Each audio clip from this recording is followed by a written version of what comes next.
Welcome into another edition of the COLTS SQUAD SHOW. I'm your host, Derek Schultz, and I just found out this week that plane tickets to Santa Clara are expensive. I'm Jake Arthur, and I don't overreact. And I'm Zach Hicks, and I'm just enjoying watching Daniel Jones lead the Colts to a top 3 offense. I'm Alan Pinkett, a former NFLer, wondering if the Colts can become road warriors. Colts Nation, rise up. It's the Colts Squad. Everything Indianapolis Colts every week. Covering all the big hits and game-changing plays from the Circle City, the way only the Locked On Podcast Network can. It's time to squad up. The Colts Squad Show starts now. Welcome to the COLTS SQUAD SHOW here on the Locked On Colts Network. This episode brought to you by Mazda. Like our players, we sweat every detail because when you make every move count, pulling off the unexpected is only the beginning. Stay tuned later for highlights in this week's Moving the Game Forward. Mazda, move and be moved. I'm Derek Schultz, indie sports talker, sports columnist for the IBJ. I'm joined by legendary Notre Dame and Oilers running back Alan Pinkett. And of course, you everydayers know Zach Hicks and Jake Arthur, the dynamic duo from Locked On Colts. Your first listen every day. Colts took care of business so far in their home field. Now they're looking to take care of business in the division as a road test in Nashville against the Tennessee Titans awaits. On tonight's show, we'll discuss if the Colts should be the division favorites at this point. Vegas says yes.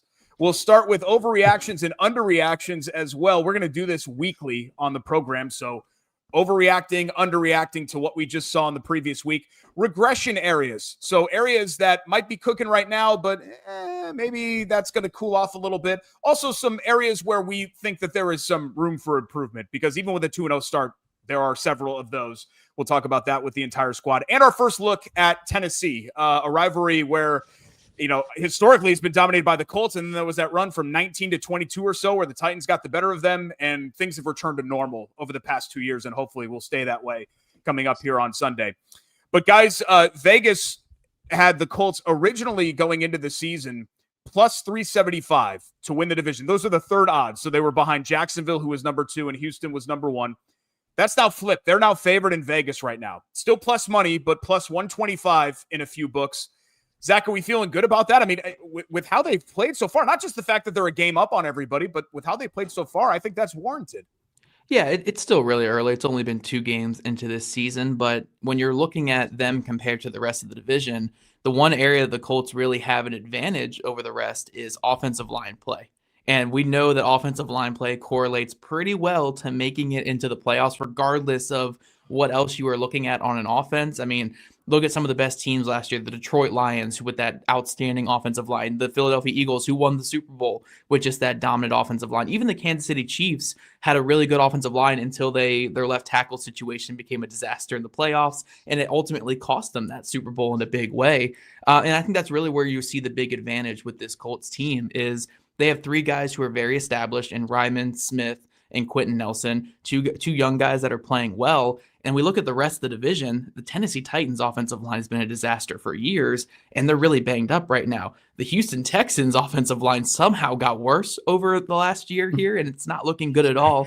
Jacksonville Jaguars offensive line is probably the best of that trio, and it's still probably in like more the middle realm of the league where the Colts are probably in that like top half. So I think when you look at just how the offense is playing, where the talent is showing up for the Colts, but ultimately where they're winning in the trenches up front with offensive line play, I understand why Vegas has kind of flipped a little bit here. And that win on Sunday was big over the Denver Broncos, a pretty good team that made the playoffs last year. Colts had them at their home and beat them early in the season. I think it's a good sign for this Colts team. So it's still early. A lot of things can change, but being at 2-0 right now and having a chance to go to 3-0 with a division win this weekend, it says a lot about this Colts team. Yeah, I think so too. I think the Colts have the advantage in some of the biggest key areas that matter the most in sustaining good play throughout a season. Like Zach mentioned, offensive line, they're getting the best quarterback play right now. And it's not just the quarterback, like he's showing really good symmetry with the play caller and head coach and Shane Steichen. So that's going really well. The run game is going well. Jonathan Taylor is leading the league in rushing. I think the big hangup is the defense, especially the defensive front, but you're not really looking around and outside of Houston. that everyone else is kind of a question mark.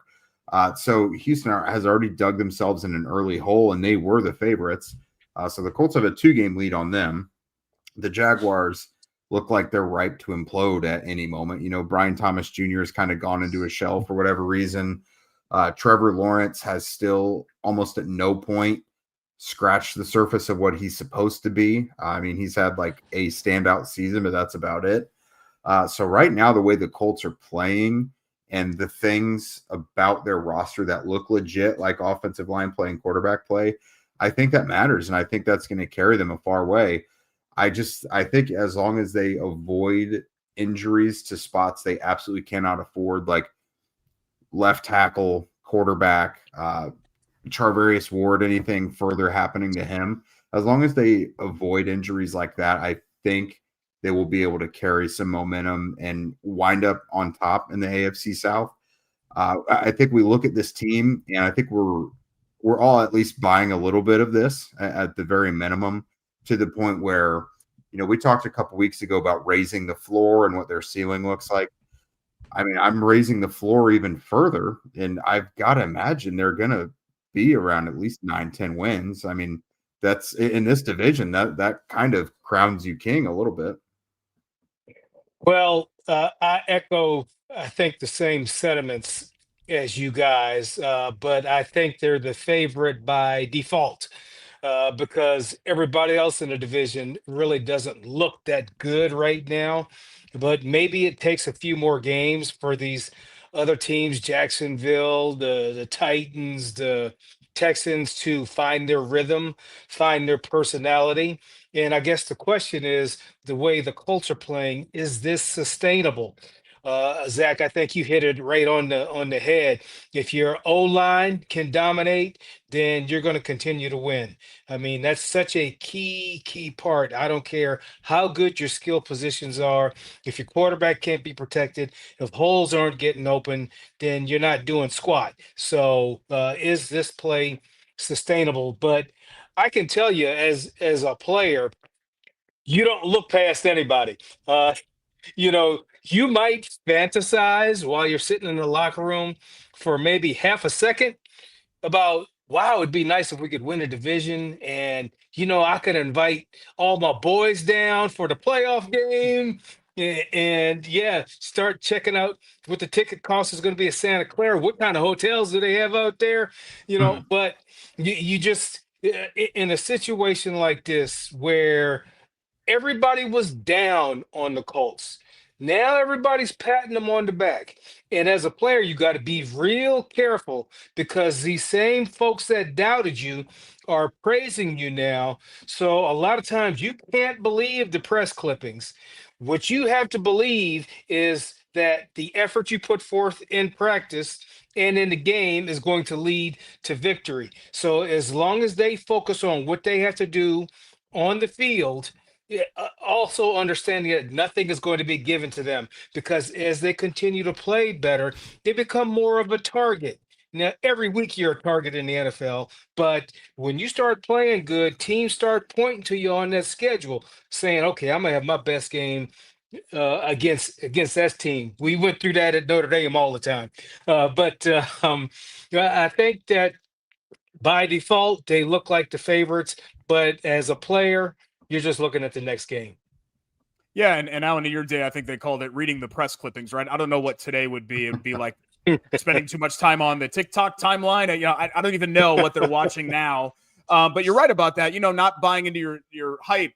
But at the same time, you mentioned, well, yeah, I think the Colts are the favorites by default. This is the default division in the NFL, right? Yeah. I mean, Houston won the division last year by default. The last team to really kind of come and take the division, I think, was the 22 Jags when they went on that winning streak at the end of the year. But even they were 9-8, Zach. I mean, like, to Jake's point, 9-10 wins. I mean, that's what you have to expect more times than not is going to be able to take this thing.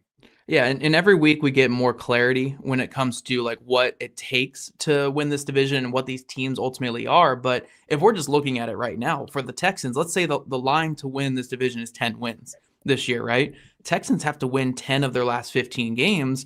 The Colts have to win 8 of their last 15. They have to basically go 500 the rest of the way. And I know it's a lot of season left to start playing those games there. But the Colts, because they're able to steal that victory on Sunday in the fashion that they did, they increase their margin for error. Now they have a little bit more room to operate with. And, you know, you don't obviously want to think that way as a player, but if we're just going by numbers and statistics here, they have more room here than these other teams, especially a team like Houston, who's already 2 games back. Now, all this can be for naught right now because we haven't played our division games. The division games are the most important games because you got to go 4-2 in this division, 5-1, whatever it is, if you want to be a division champion. And this is where the Colts have struggled in the past, going 3-3 or 2-4, typically around that range in recent seasons. And then when they've missed the playoffs by 1 game, it's like, man, we should have won 1 more of those division games, 1 or 2 more of those division games. So it's ultimately going to come down to that for the Colts. How do they perform in these divisional games? And they have a huge test on Sunday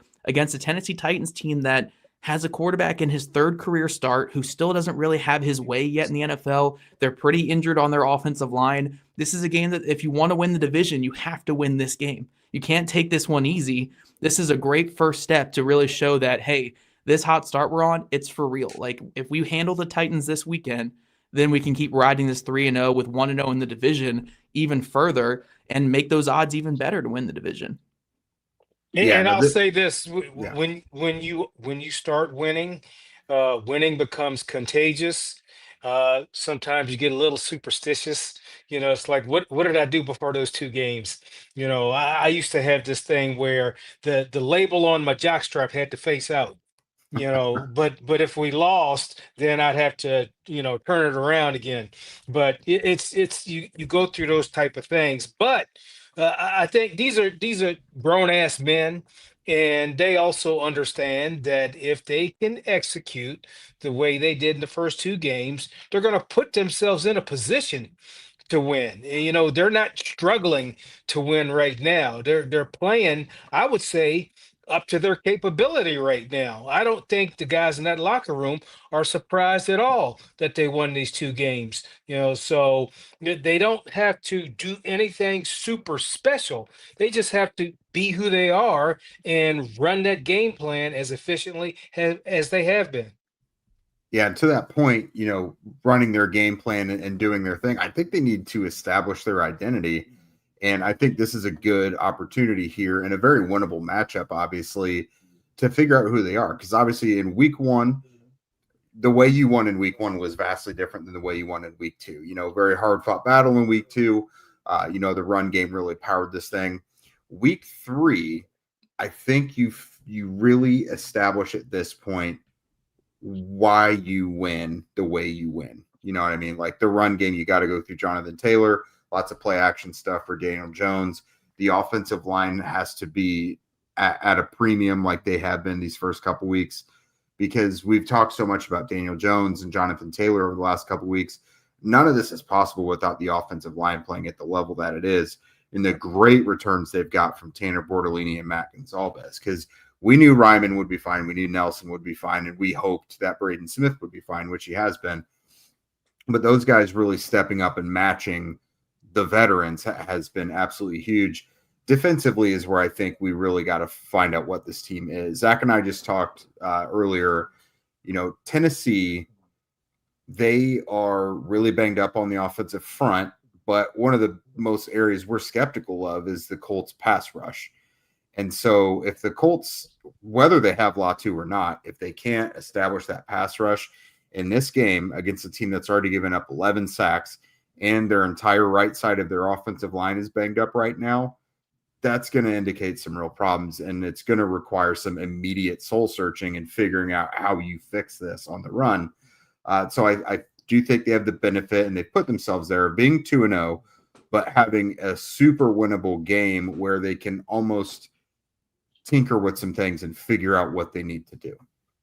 Yeah, it's almost unstoppable force versus a movable object, the Titans front against a potentially Latu-less pass rush room for the Colts. Yeah. And I'm interested to see who ends up winning that pillow fight coming up here in Nashville. A Daniel Jones contract extension, a Jonathan Taylor MVP candidacy. We're going to play our weekly underreaction, overreaction game when we come back next here on the Colts Squad Show.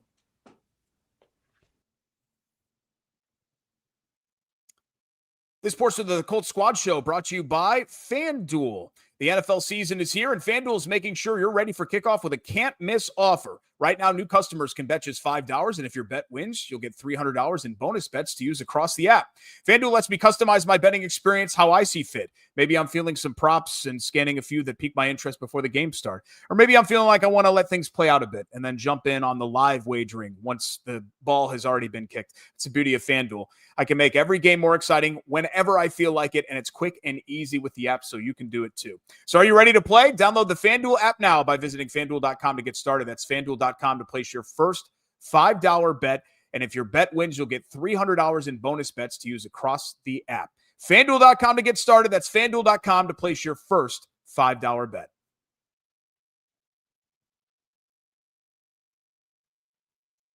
And we're back on the Colts Squad Show. Thanks so much for joining us alongside Alan Pinkett, Notre Dame legend, and the Locked On Colts duo of Zach Hicks and Jake Arthur. I'm Derek Schultz. Thanks so much for joining us. Let's talk about some overreactions and underreactions. So kind of like studs and duds when we do our live game recaps. By the way, we'll be with you live, and we are your post-game place to be after every Colts game this season, following this matchup with Tennessee coming up late Sunday evening.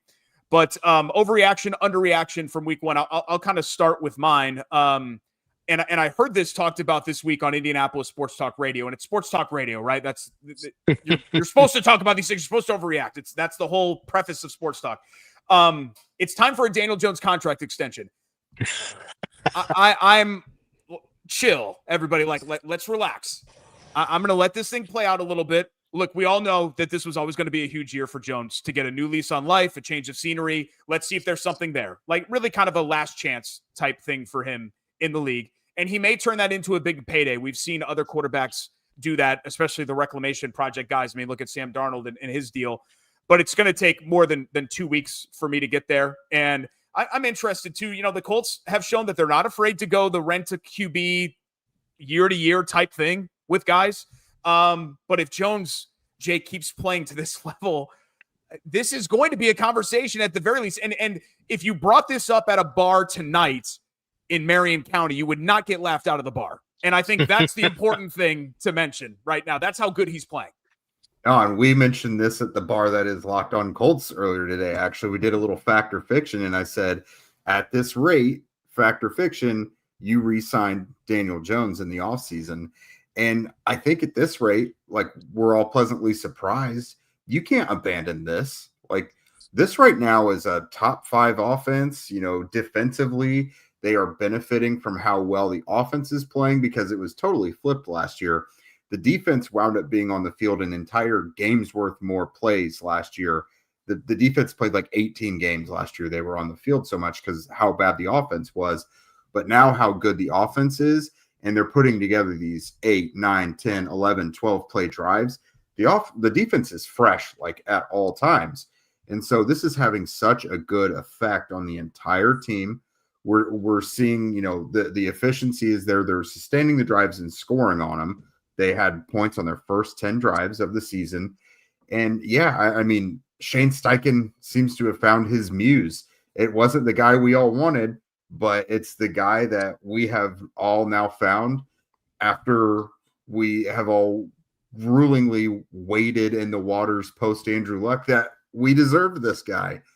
So Daniel Jones has been awesome so far through these first 2 games. And yeah, I don't see it. We have talked about, like, play-wise, he could probably maintain this, but statistically, it will probably drop a little bit. But if you're getting this level of play where the guy's consistently getting his teammates and everything put in the right position to win, you're scoring points, you're winning games, you can't bail on that. Now, that's not to say you can't still draft someone early-ish, or, you know, you don't sign him to like a 5-year deal or anything like that. You don't put all your eggs in that basket. But I mean, you've got to bring him back for 2026 in that instance. Yeah, I mean, to go to the overall thing that Derek mentioned at the top, though, is like, do you extend him right now? I think this would be the absolute worst time to extend him. And I think Daniel Jones would come to the table right now because he's never going to be more expensive. than what he is at this exact moment. He just is coming off the 2 best games of his career to start a season. Of course, he's already sitting at the negotiation table. He wants you to come. He can ask for $70 million a year right now. You're going to wait until the end of the season to have this conversation, because he is a guy with a lengthy injury history. You want to see if he can make it through the whole season, and you want to see just what the overall play looks like with a whole year's worth of sample in your offense, because he's not going to throw 300 yards and have 2 total touchdowns with 0 turnovers in every single week. If he does, we're talking MVP, and you happily pay him $70 million a year. But yeah, you're going to wait until the end of the season to see what this overall thing works. But I think if he keeps up a pretty close level to this, or even if it falls off a bit and he ends up putting up like a 4,000 yard season, 25, 27 touchdowns and like 6, 7, 8 picks, whatever it is, yeah, you give him a good contract because he's played that way. So you wait till the end of the season for sure. But I think, if he keeps it up like this, then it's certainly a conversation to be had, and you probably go that route and bring him back. Well, we've seen this before, where a quarterback is struggling. They get a change of scenery, and all of a sudden they become this dynamic quarterback. I guess that's what's happening with Baker Mayfield right now. And Sam Darnold last year with the Vikings was able to resurrect his career. I would say the overreaction is by the national media that are really praising Daniel Jones, and rightfully so. They're praising him, but they dogged him so much when this trade happened. But I think about the fact that he was a first round pick. He did take the Giants to the playoffs one year. I'm sorry, I still think of him tripping on the 5-yard line. But that has nothing to do with, because I've tripped plenty of times on turf field. We call it the turf monster. Gets you sometimes. But I think for Daniel Jones, you're right. He would come to the table right now if you asked him to. But Yeah. I think that he has to, stay within himself, and the chip he can have on his shoulder is all you dudes said I wasn't worth a damn, and that this other kid was going to start over me. So I got something for you.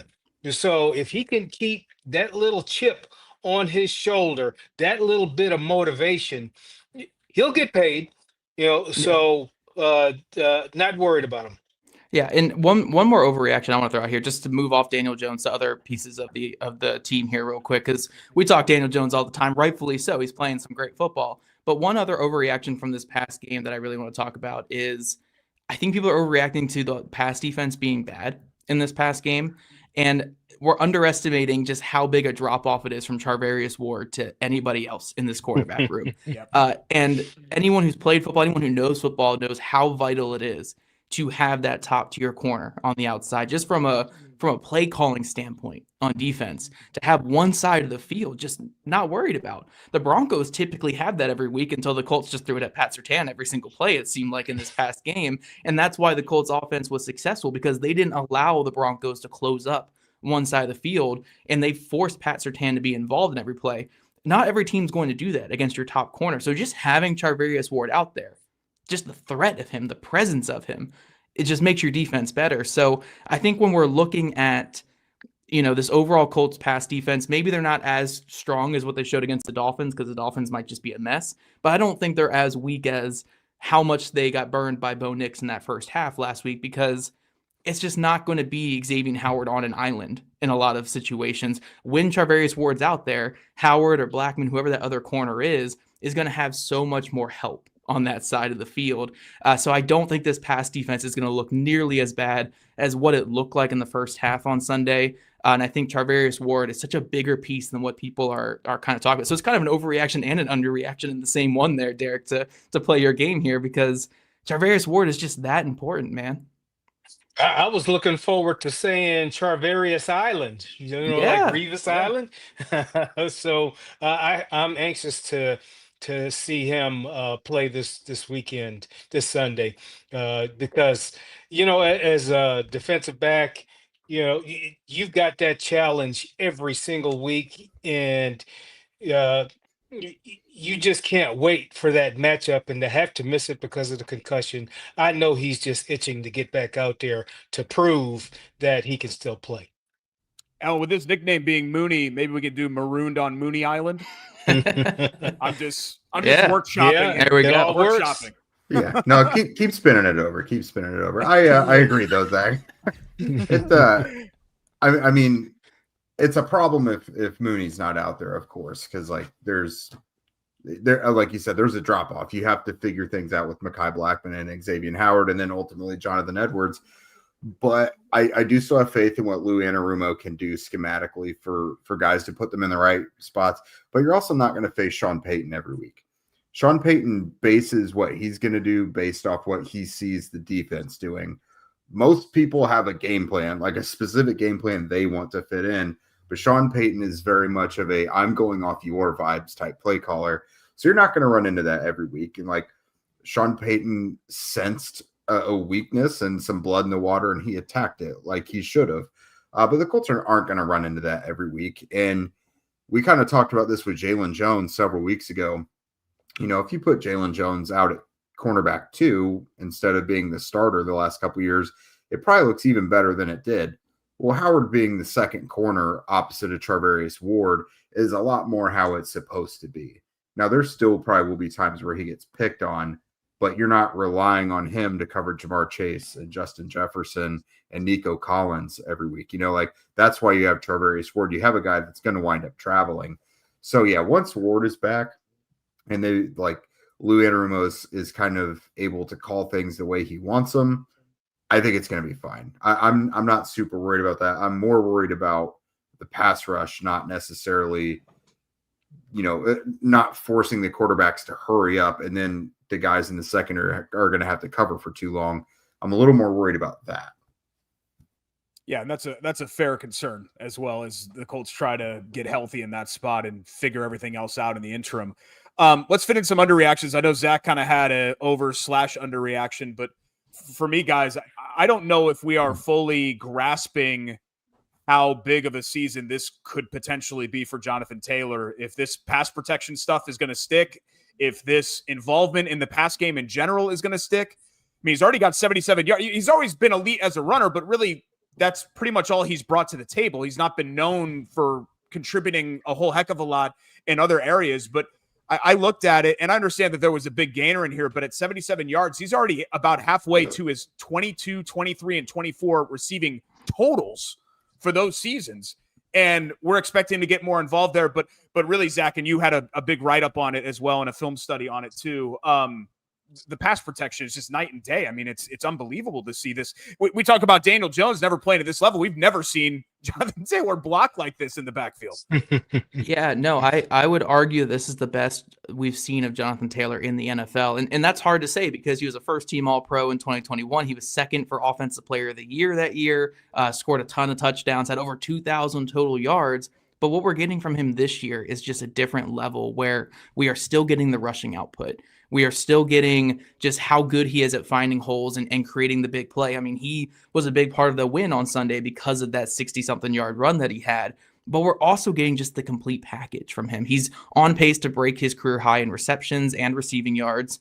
He's on a great pace there. And then the pass blocking, he's been just phenomenal. I mean, PFF only has, I think, like 15 running backs with over 10 pass blocking reps this year, but he's so far the second highest rated guy. He's never been in their top half by the end of a season in his career. He has always been near the bottom of the NFL in pass blocking. And when I went back and watched the film, I mean, it's not just that he's simply getting in the way, but he is asserting himself as a pass blocker. He is getting up there on the line of scrimmage, confidently reading which guy he needs to get, and he is playing with some physical just power behind his pads.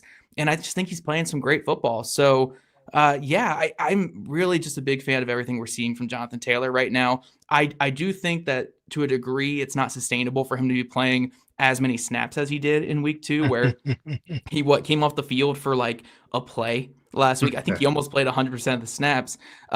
I think that we can find a little bit of a middle ground there, get into the whole series here or there, but for the most part, I mean, he is playing some outstanding football. And again, I would say this is the best overall version of Jonathan Taylor we've seen, because we're not just getting it as a runner. Oh, and he leads the NFL in rushing yards right now, but we're getting it in pass blocking and pass receiving as well. This is a great version of Jonathan Taylor, and I hope we get this all season. Well, highlight that pass blocking, because you talked about Pro Football Focus. What Daniel Jones has been sacked, or not sacked, but blitzed more than anybody since what, over a decade. Yeah. He's had over 50 pass attempts where there's been, at least 5 people coming. And in order for, the quarterback to have success, everybody has to be on their keys blocking. And I tell you what happens is, when you win, it's because it's those little detail things that are happening, and so if you want a good result, do your job. And so I think it's one of those, Jonathan Taylor likes getting the ball, and what's happening is he's getting great blocking up front. Well, his opportunity to return the favor is to pick up the blitz. And what this is what he probably knows the system better now. He's probably seen a number of different blitzes, and he put a little more lead in his ass for this year, didn't he? So it helps, because I tell you, I was 192 pounds trying to block a 250-pound linebacker. Does not feel good. I did better when I was 196, but he's up like around what, 230? Yeah, 220s, 230s. Yeah, he's huge. Yeah. So I mean, he can make it happen, but it's a result of winning. He knows if he gets his block, his quarterback's gonna make a play.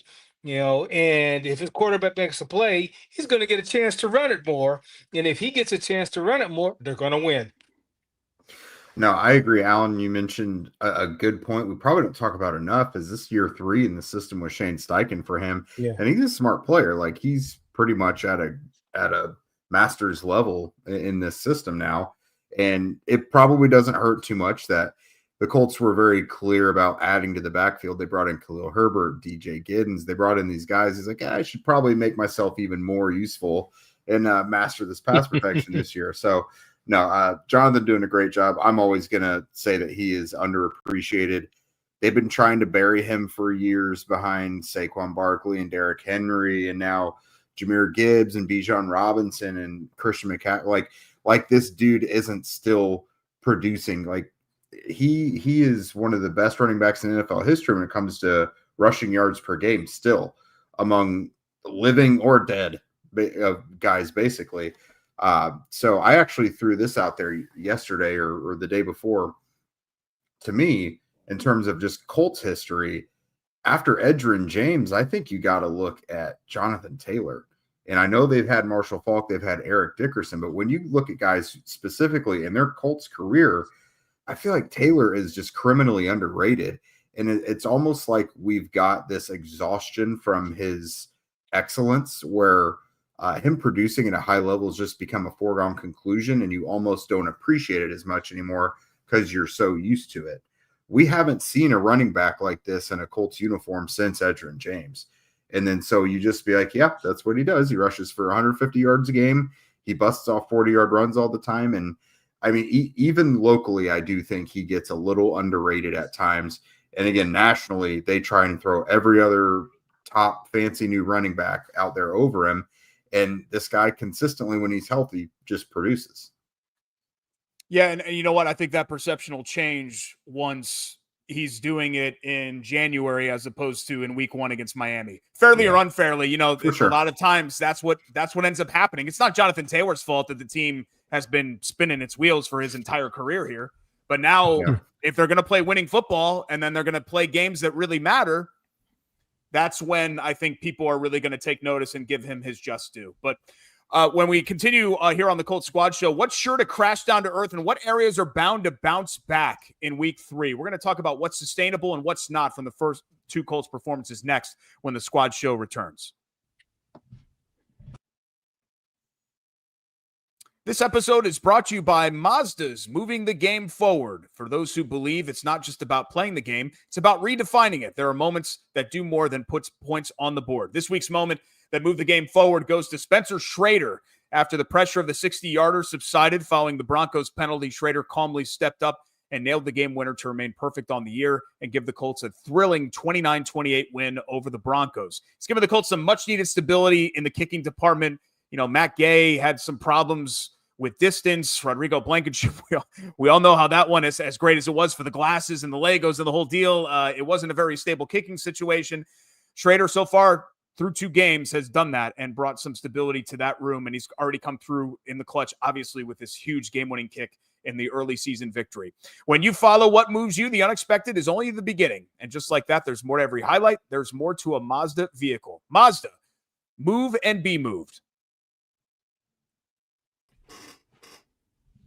And we're back on the Colts Squad Show. Thanks so much for joining us on this Hump Day Wednesday edition of the show, alongside Alan Pinkett, the former Notre Dame all-time leading rusher. He's still number 2 on that list, guys.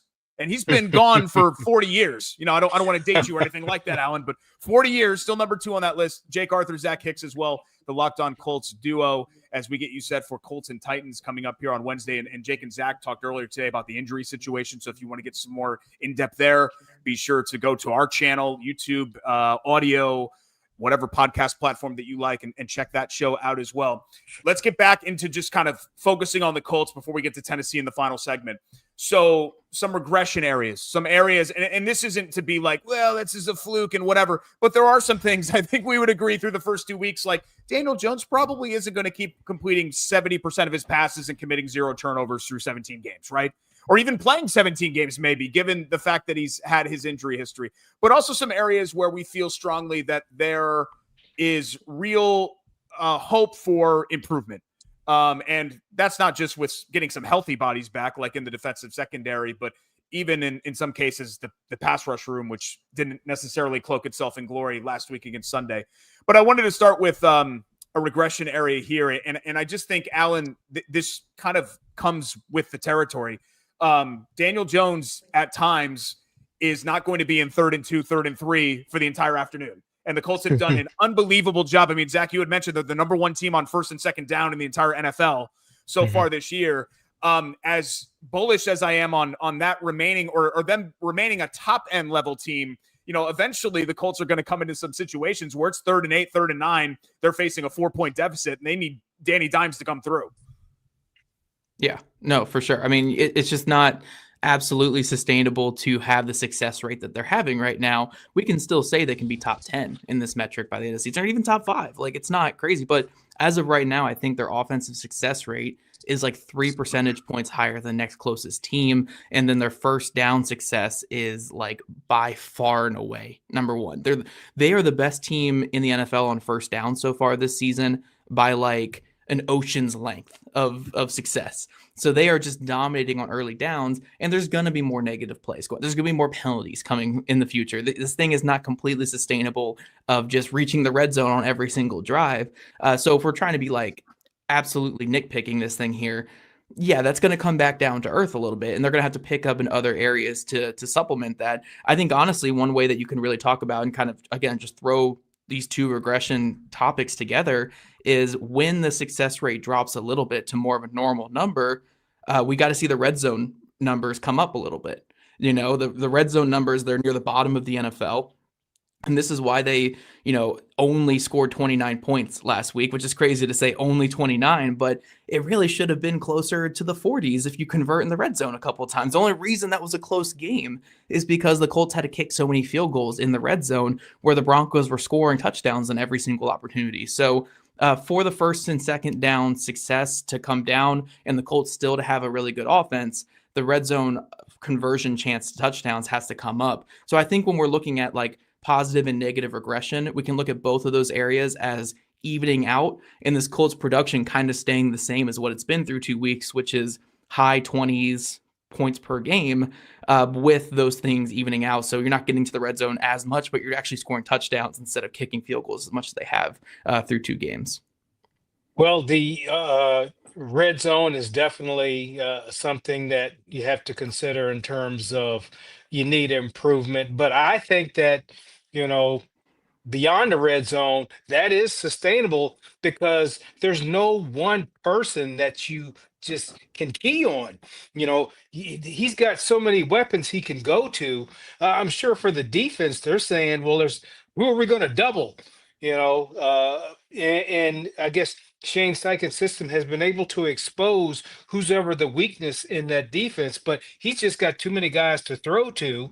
As long as they run a good route and they're sure-handed with the football, they're going to continue to make first downs.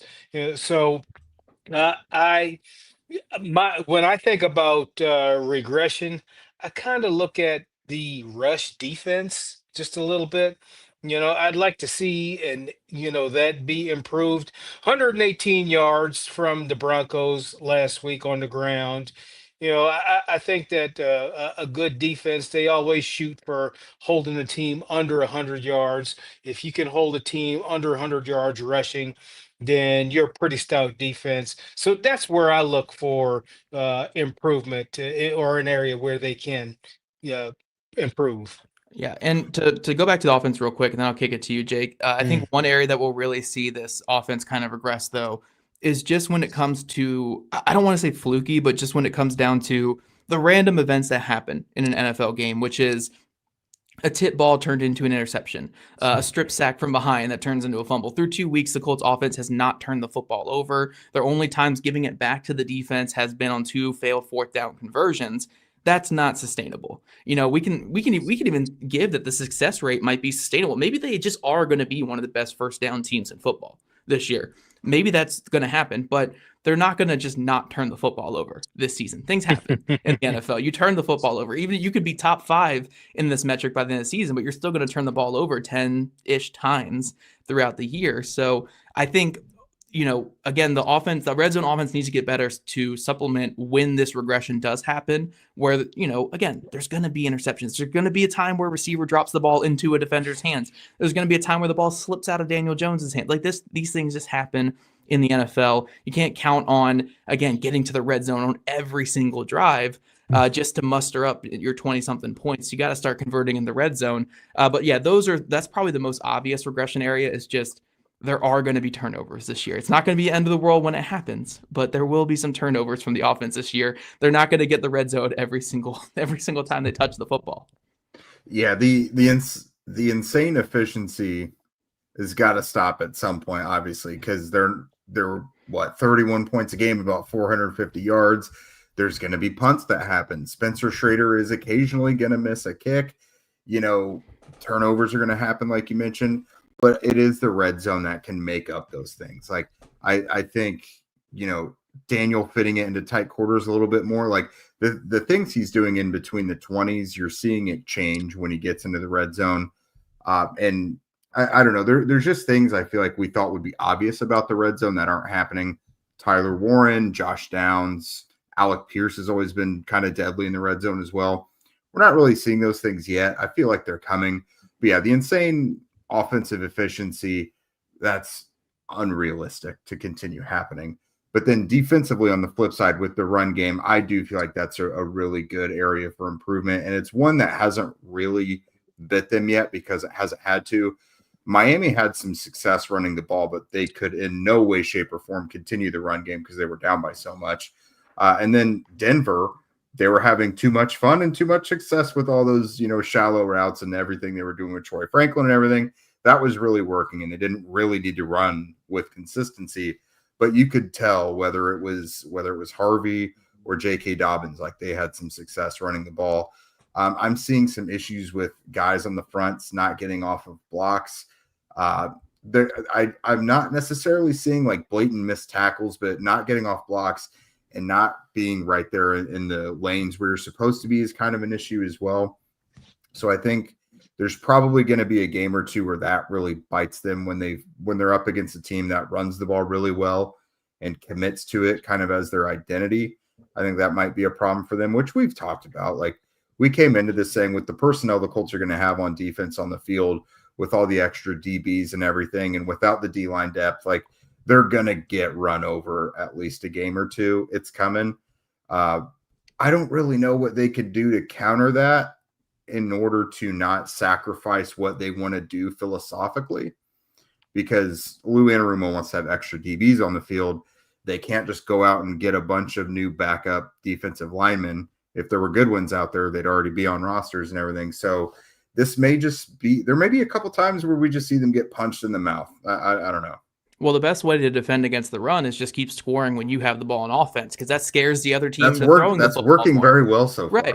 No, but like honestly, as long as you there's a reason the Colts in both these games have won the coin toss and elected to receive in both games. They want to go down there and score points to start the game and get the other team into a pass-heavy approach to start games, so that way they're not running the ball. So I do think the running defense is going to be a bit of an issue, but I think the Colts' overall plan is we're going to get a lead early, we're going to establish the run on our end, and we're going to make you scared to where you have to throw the ball constantly against our secondary that we trust, against our defensive scheme that we trust in pass coverage, and I think that's going to be their overall plan this season. But yeah, I think there is some regression, like positive regression to the mean coming in run defense. I don't think it's going to be like terrible all year, but I think that could be one like positive regression area for the Colts. I did hear Jake say, get run over and punch you in the mouth. And I just had some PTSD from week 2 last year in Green Bay. Remember that game? I mean, what a difference a year makes. Remember the conversation? I know, Alan, you weren't here yet, but what a difference a year makes when it comes to the conversation from 2-0 to 0-2. That's for sure. Do we remember that game? 200 yards in the first half. Oof. The Anthony Richardson conversations after that game were tough too. It was a tough game, but vibes are great right now. 2-0, winning cures all, as Alan says, all off season, and right now winning is curing everything for this Colts team. We'll see if they can't make it 3-0. We're going to take our first look at the Titans, a rivalry where the Colts have regained the upper hand in recent years, when we wrap up the show next.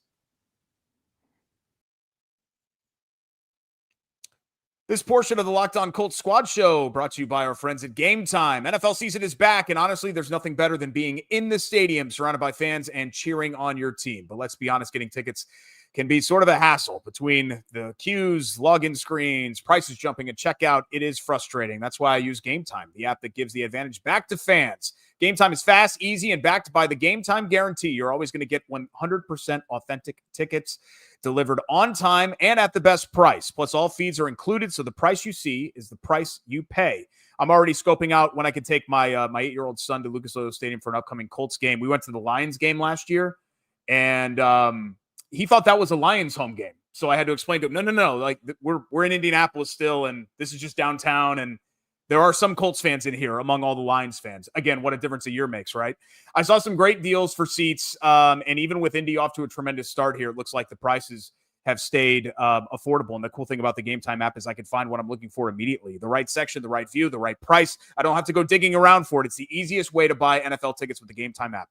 So go ahead and download the Gametime app, create an account, and use code LOCKEDONNFL for $20 off your first purchase. Terms apply. Again, that's promo code LOCKEDONNFL for $20 off. Swipe, tap, ticket, go. Download the Gametime app today. And we're back for a final time here on the Locked On Colts Squad Show. Thanks so much for making us a part of your Wednesday. We will be here with you all season long, Wednesdays, 9 p.m. And obviously, we are still your place for live Colts game recaps, post-game, after every game this season. Lock it into Locked On Colts and the Squad Show. So it'll be the Colts and Titans renewing their rivalry in Nashville, 4 o'clock on Sunday. And I mentioned this earlier in the show, guys, after losing 6 of 7 from 2019 to 2022, those weird years where Ryan Tannehill decided, hey, I'm actually a pretty good quarterback, and Derrick Henry is still Derrick Henry. Colts have swept the Titans in back-to-back seasons, which is nice. And before then, they had won 27 of 33. I mean, outside of like Patriots and Jets or Steelers and Browns, this has historically been one of the more one-sided division rivalries in the entire NFL. Colts are 4.5-point road favorites, but as you guys mentioned on Locked On Colts today, Josh Downs with the ankle issue, Tyler Warren with the toe, 2 to keep an eye on. But I did hear Latu did return to practice today. Is that correct, Jake? Yeah, Latu was out there as a limited participant hamstring. Charvarius Ward, full participant. No red contact jersey, no limited ramp up or anything yet. He is full participant. He's still in the protocol. Has to get that clearance from the independent neurologist. But as far as those 2 critical, vital defensive players we talked about, they're trending in the right direction. And there's a lot of newness right now to what the Titans have. Second year of Brian Callahan, who, if I'm not mistaken, was somebody that the Colts took a look at when they were ended up hiring Shane Steichen, and then Cam Ward at quarterback as well. Newness there with the rookie quarterback and the number 1 pick too. Alan, you were lucky in your NFL career in the sense that those Oilers teams, I mean, you guys expected to go to the playoffs every year. There wasn't really much of a rebuilding era, but you saw this happen with other teams, and you had to face off against these other teams. And is there a danger against going up against the nothing to lose, quote unquote, type team like Tennessee is, where they're still trying to build forward? I think realistically, knowing that maybe 2025 isn't going to be the time that they suddenly emerge into Super Bowl contention. Oh, no doubt. Number one, they earned their way to selecting Cam Ward, by getting beat, so they still have to. When I look at the Titans, it's sort of blue collars. They're solid players, very good players, but there's no really dynamic superstar. There's no one person that really sticks out except for the quarterback, and he's first pick of the draft. But I think he is showing that he is fearless. But what I've seen in the first 2 games with the Titans is that they somehow run out of gas in the second half. They can't keep up that energy level they need to go win a game, which is how they were able to pick Cam Ward in the first place. But here's the thing. That's a team of young men that are playing a division game against a first place team, and they're going to be at home. So the motivation for them is going to be there. They will be jacked up to play the Colts, just to try to show everybody that, we're professionals over here too. We're a legit football team too. And like I tell you, there's no bad teams in the NFL. There's only teams with bad records. And there's a reason why people say on any given Sunday, because it can happen on any given Sunday, which means that the Colts, this is going to be tougher than they think because it's on the road, because the Titans are comfortable in that stadium, and they're going to have the fans behind them, and we haven't talked about how will the Colts react when they're trying to make checks and all the fans are yelling, because they haven't had to deal with that yet because they've played at home. So playing on the road is always tougher, but this Titans team is going to be ready.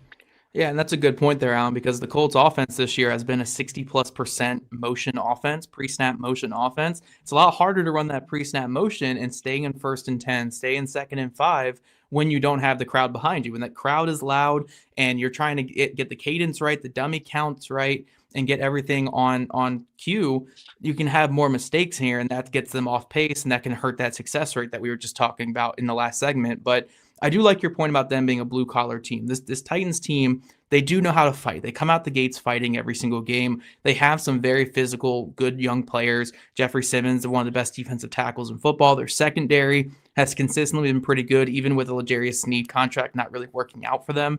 They have a really good safety group, Roger McCreary in the slot. They have some good pieces on that defense. And on offense, they kind of remind me of the Chicago Bears last year when the Colts faced the Bears, where they have this young playmaking quarterback who hasn't really found out his limits yet in terms of what he can get away with in the backfield, in terms of scrambling, in terms of using that arm, like getting that arm arrogance and testing tight windows. He doesn't really know what he can get away with yet. And that's where we're seeing some of the ups and downs through 2 weeks with Ward.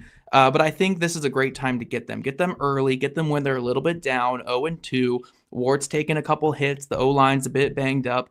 This is a time where you can come out here and I kind of want the Colts to do what they've done the last 2 weeks, like take the ball early.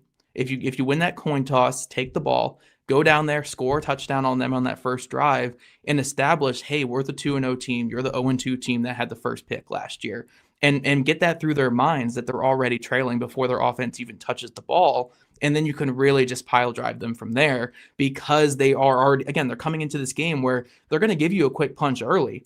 But if they get knocked down, it's going to be tougher for them to get up because they're already 0-2 coming off a season where they had the number 1 pick. So if you're a team like the Colts where you're riding high, riding this hot streak, you're scoring early, you're scoring often on offense, come out here from the beginning of this game, first drive, second drive, get some points on the board, and let the Titans know, like, this is what you're going to expect all game long. And I think that's going to be key for this Colts team, is getting off to a hot start and establishing, like, again, we're the 2-0 team right now. You're the 0-2 team who just had to take someone first overall to be your new quarterback, and you're still breaking them in. Like, establish that right away, and I think that the Colts can have a good chance to just ride this to the finish line.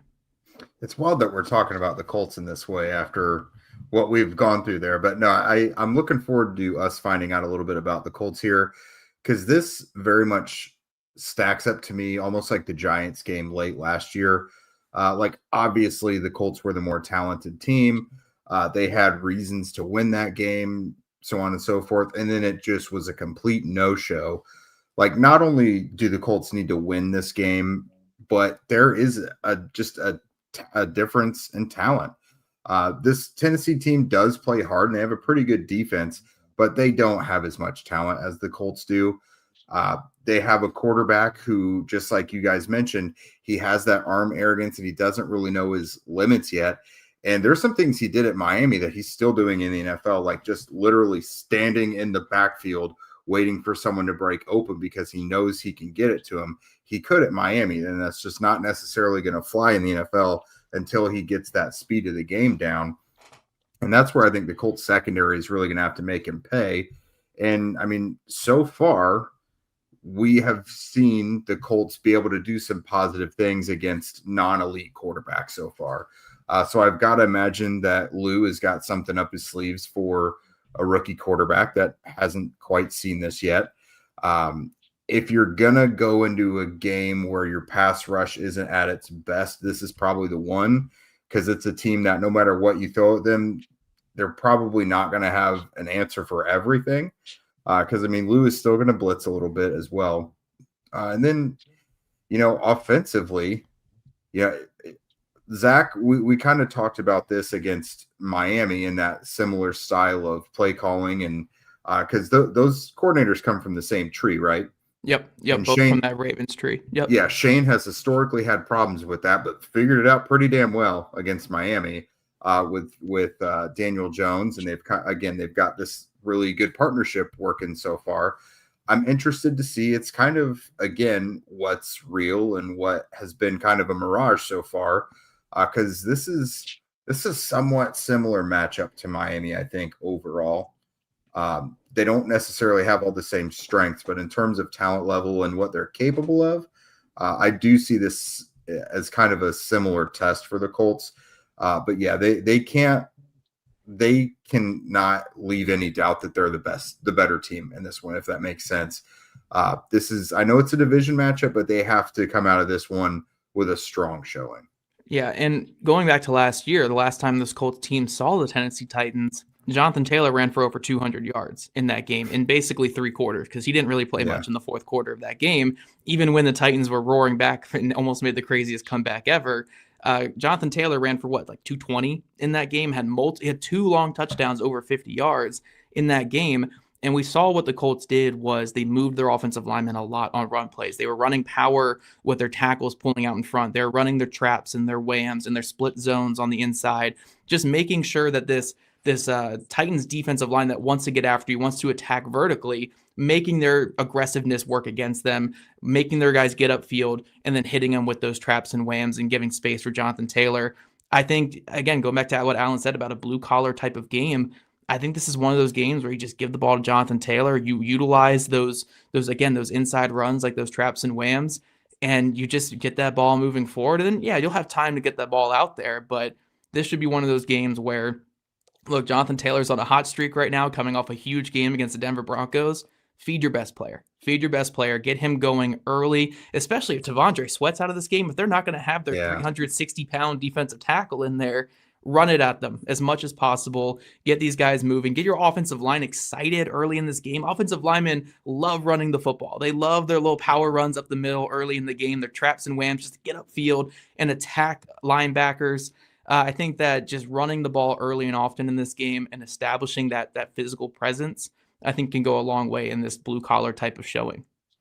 Zach, I think you got Alan ready to go already. Yeah. Alan, you ready to suit up and get out there or what? That's your kind of game plan, right? Yeah, I don't want to get hit anymore. I don't want to get hit, but I do have mixed emotions because after the Oilers became the Titans, and there was a time where I felt like an orphan because the Titans didn't necessarily claim the Oilers, although they acknowledged the Oilers' history. And the Texans didn't want to have a thing to do with the old Oilers. And so it wasn't until I think 3 years ago where Amy Crunk actually started to have a reunion weekend and invite us down to watch a game, put us all up in the box, meet the players, go over to the practice facility. So I didn't necessarily cheer for an NFL team, except when I was a kid. I cheered for Washington because I grew up 5 minutes from where they practiced. So now I guess I understand how a coach feels where they were coaching for this one team. Now they're coaching for a different team that's playing that team where they were coaching. And so you have to put all your allegiance in the team that you're with now. So it's now I'd like to see the Colts beat the Titans, even though I still have feelings for the Titans because that's sort of my history, but it's my history because Amy Crunk is the one who sort of reunited the old Houston crowd with the Titan crowd, and she did it in spectacular fashion. She honored Bum Phillips. Put him in the Ring of Honor. I want to say that that particular game they were playing the Colts, if I'm not mistaken, and everybody in Houston got pissed off because it's like, well, he won those games in Houston. And I was like, well, yeah, but y'all didn't want a thing to do with Houston when they left. You said good riddance to Bud Adams when he decided to move to Tennessee. So we are claiming Bum Phillips. So it was, kind of good to, not feel like an orphan anymore, to feel like, yes, there's a team that I can say that I'm associated with, but now it's the Colts. Well, we'll get you a JT jersey, and next time you get invited to Nashville or Houston, we'll just have you wear that same sweatshirt there. And once you get up into that luxury box, just pull that thing off and give the great reveal. Let them know your true colors now. I need Allen with a run the damn ball hat on now. Yeah, there we go. Perfect. Thanks for joining us here on the Colts Squad Show. Lock us in for our midweek show every Wednesday at 9 o'clock. But don't forget, we are your place for live game recaps following each and every Colts game this season. We'll be back with you on Sunday to recap that division opener in Nashville and hope to be with you shortly after the Colts-Titans goes final right here on the Locked On Network. Until then, keep it locked on Zach and Jake every day on Locked On Colts. Check out our other awesome team and squad shows for more NFL insight on the Locked On platform as well. And be sure to follow at Locked On Colts on socials. Check out our other great Locked On Colts content on YouTube, TikTok, and we will see you next time right here on the Squad Show.